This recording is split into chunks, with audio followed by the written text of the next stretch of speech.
What's up, everybody? This is Vidro making another video. This will be my second video of the day, and still buzzing over this NXT thing.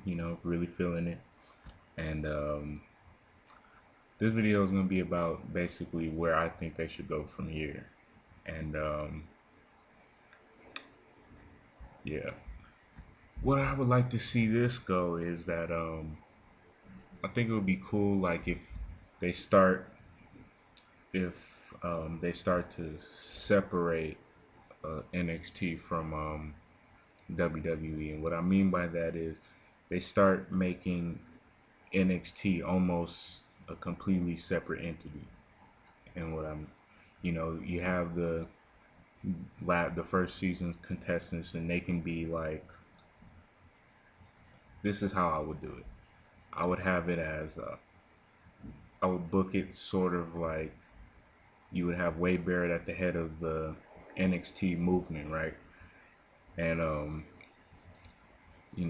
everyone from the first season will be on attack mode, and basically I would have NXT, um, the NXT guys from the first season go to Raw and SmackDown and cause that kind of trouble and stuff like that, and have them go into feuds with like various big name stars. That way you can build the process of making these guys up. And then I would have Wade Barrett and the first season NXT guys take over the show NXT. They should have complete control over it. And instead of having, let's see who the next breakout star is, as the original show, um, it can be sort of like a training ground for, because the thing is that you want to make this is I would want to make this the NXT guys declaring war on WWE and the way things are, like the status quo and whatnot. The backstage politics and things like that. And if you're declaring war against the WWE, then yeah, you had a good first strike with the guys you have, but when you really think about it, you're outnumbered, and there's only so much you can do. So Wade Barrett has to be like, well, we need to start getting these guys on NXT ready to go to war with us. They're going to be our recruits. So I would have I would cut out all the gimmicks in NXT. I'd make it a more serious show, and basically I would have it as Wade Barrett being the general manager of NXT, and have him have just straight matches all the time, trying to eliminate the weak links, and bring some of the and whoever remains will be a part of the NXT movement. And and then that'll be an easier, faster way to bring up guys like only guy I really know that's on there is Low Key as Caval. So and whoever they have, I'm pretty sure I'm forgetting some people, but I like this concept, but I just hope that they book it right. You have to, I think, in order to give the effect that what they did was serious.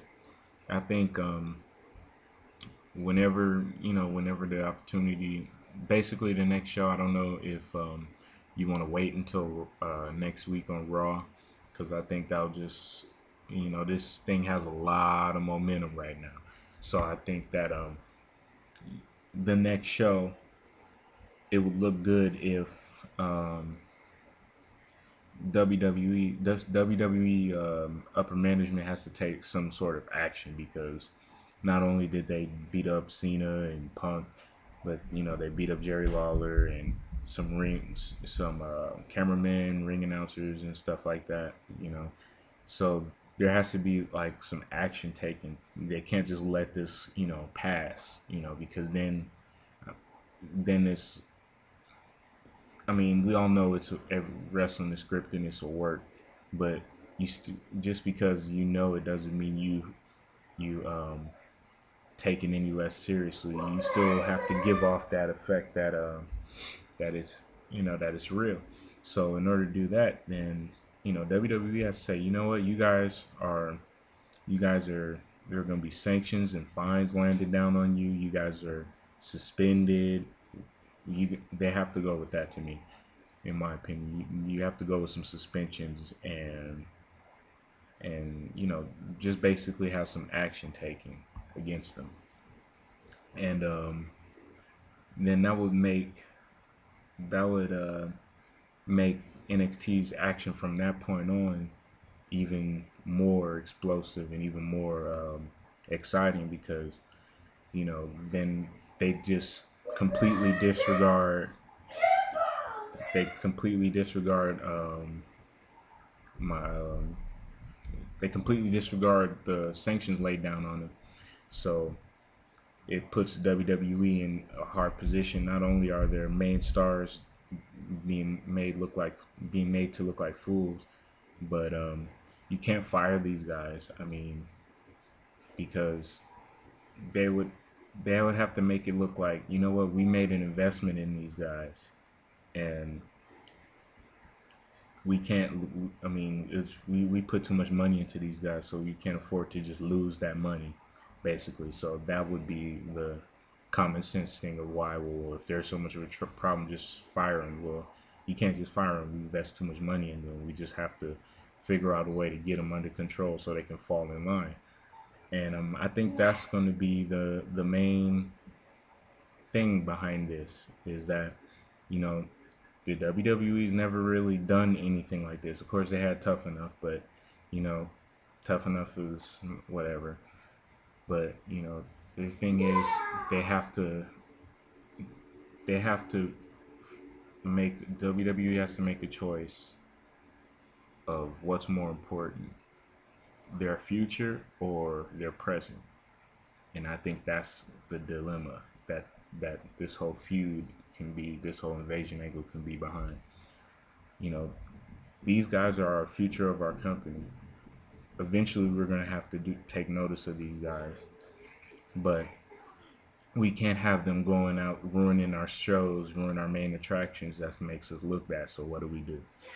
So yeah, well, it should be exciting. I'm gonna be watching NXT tonight after the finals. Go Lakers! And we'll see where they go from here.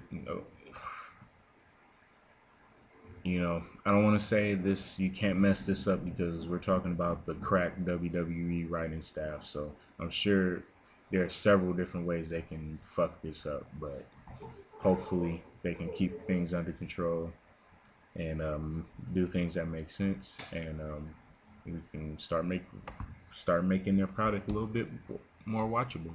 So till the next time,